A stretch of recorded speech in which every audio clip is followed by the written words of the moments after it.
Bonsoir. Vous êtes porte-parole du Comité international de la Croix-Rouge. Une réaction, tout d'abord, après cette frappe israélienne qui a causé la mort de 7 humanitaires de l'ONG américaine World Central Kitchen. Tout d'abord, toutes nos condoléances, bien entendu, aux familles et également à l'organisation. Ce ne sont malheureusement pas les premières victimes que nous comptons au niveau des organisations humanitaires. Je pense bien entendu à toutes les victimes de l'ONU, MSF, Médecins sans frontières, Médecins du Monde, le CICR, nous décomptons également de morts. Et au niveau des secouristes du Croissant Rouge palestinien, 16 morts. Cela démontre aujourd'hui à quel point il est dangereux, tout simplement, d'essayer d'assister la population civile de Gaza, alors que cela fait partie des obligations aux parties de laisser en fait libre passage au secours. Donc c'est bien entendu un drame. Aucun humanitaire ne devrait mourir pour pouvoir assister la population, comme aucun Gazaoui ne devrait non plus mourir à essayer de pouvoir trouver de la nourriture pour leur famille. Donc cela démontre à quel point, de nouveau, il faut à tout prix que le droit international humanitaire soit respecté.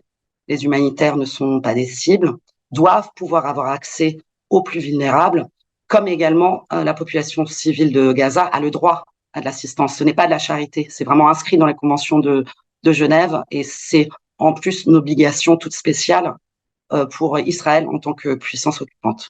Quelles sont, vous, les dernières informations que vous avez sur place, que la CICR dispose? On va dire que l'espace humanitaire sécurisé, là encore ce drame le démontre aujourd'hui, c'est réduit comme peau de chagrin depuis maintenant quasiment 6 mois. Nous sommes presque aux 6 mois de l'escalade du conflit d'une violence absolument inouïe. Donc aujourd'hui, nos équipes sont leur action essentiellement limitée au sud, au niveau de Rafah, où aujourd'hui il y a plus d'1,5 million civils qui sont présents pour une ville qui avant ne comptait que plusieurs centaines de milliers de personnes. Donc la situation est extrêmement compliquée pour la population qui est amassée à Rafah. Il manque de tout. Pas assez de nourriture, pas assez d'accès également à l'eau potable, aux soins de santé, car aujourd'hui, quasiment la majorité des hôpitaux à Gaza ne fonctionnent plus ou partiellement.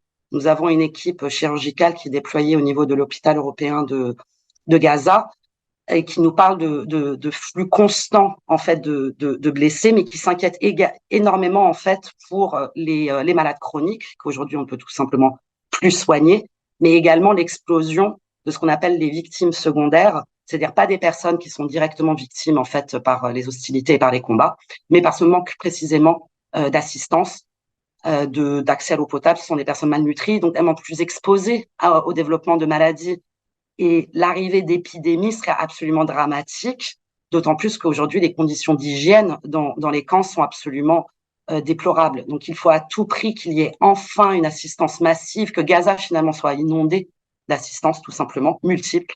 On parle de nourriture, de kits d'hygiène, d'eau potable, de quoi pouvoir réparer également des installations vitales pour la population, telles que l'électricité, pouvoir relancer nettement plus de stations de pompage d'eau, également des médicaments, pouvoir également élargir l'accès aux soins pour l'ensemble de la population, mais cela ne peut pas aller sans non plus, bien entendu, un espace humanitaire sécurisé pour les organisations humanitaires.